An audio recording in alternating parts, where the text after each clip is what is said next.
বাছবিচার করার প্রয়োজন নেই চাকরির ক্ষেত্রে। আমরা চিন্তা করি আহা এই চাকরিটা কি হবে, আহা এভাবে করবো কিনা, এটা তো পচা জায়গা, ইত্যাদি ইত্যাদি। এত বেশি বাছবিচার করার প্রয়োজন নেই।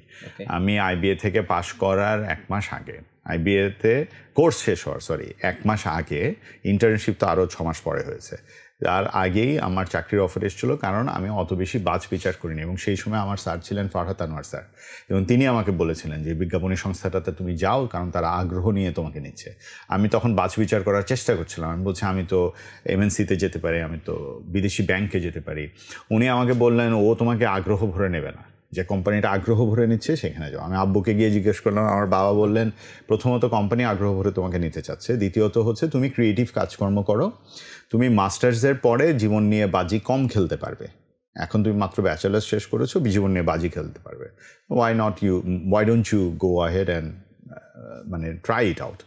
এবং আবারও বলছি, ইন্টারভিউ শুরুতেও যেটা বললাম, আমি আজকে যে জায়গায় পৌঁছেছি এটার অনেকটা কারণ হচ্ছে ইউনিট্রেন্ডে কাজ শুরু করেছিলাম বলে।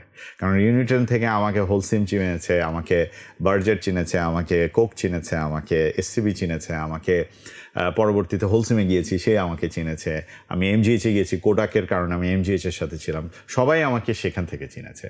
সো আমি বাছবিচার করিনি বলে I was the first one to get a full time job in my মানে আমাদের ব্যাচে প্রথম যে 3 জন পেয়েছে, এই 3 জন কে কোথায় আছে। আমি আজকে কোথায় আছি সেটা তো সকলেই জানতে পারছেন।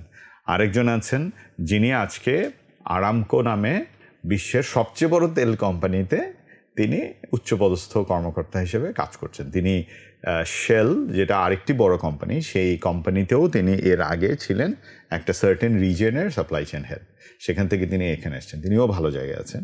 আর আরেকজন মহিলা, তিনি ছিলেন নেসলের এইচআর ডিরেক্টর, তিনি ছিলেন ধরুন তিনি ইউনিলিভারে ছিলেন, রেকিতে ছিলেন, বিভিন্ন জায়গা থেকে আজকে তিনি সমস্ত কিছু ছেড়ে ছুড়ে দিয়ে এই বয়সে এসে তিনি মাত্র পিএইচডি কমপ্লিট করে ফেললেন, মাশাল্লাহ। সো কেউ তো আসলে পেছনে থাকেননি।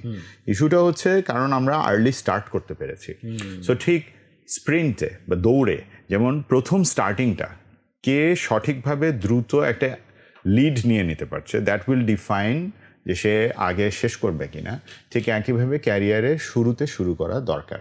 সো এটা হচ্ছে প্রথম, don't wait for someone to start.